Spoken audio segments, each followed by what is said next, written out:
case of Prince Michael, as it happened, was complicated by legalism as well as lawlessness. On the last occasion, he had escaped by a forensic quibble and not, as usual, by a private escapade. And it was a question whether at the moment he was amenable to the law or not.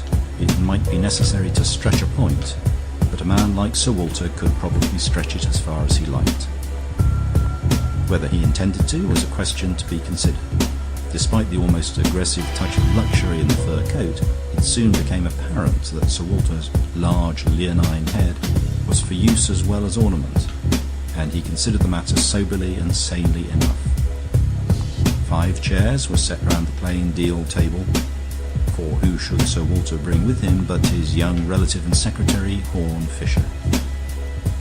Sir Walter listened with grave attention, and his secretary with polite boredom, to the string of episodes by which the police had traced the flying rebel from the steps of the hotel to the solitary tower beside the sea.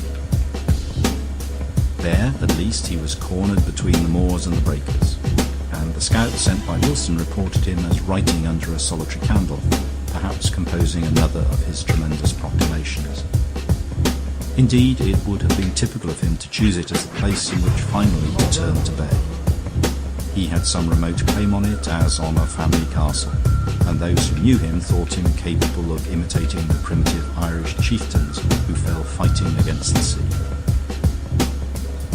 "I saw some queer-looking people leaving as I came in," said Sir Walter Carey. "I suppose they were your witnesses, but why do they turn up here at this time of night?" Horton smiled grimly. "They come here by night because they would be dead men if they came here by day. They are criminals committing a crime that is more horrible here than theft or murder."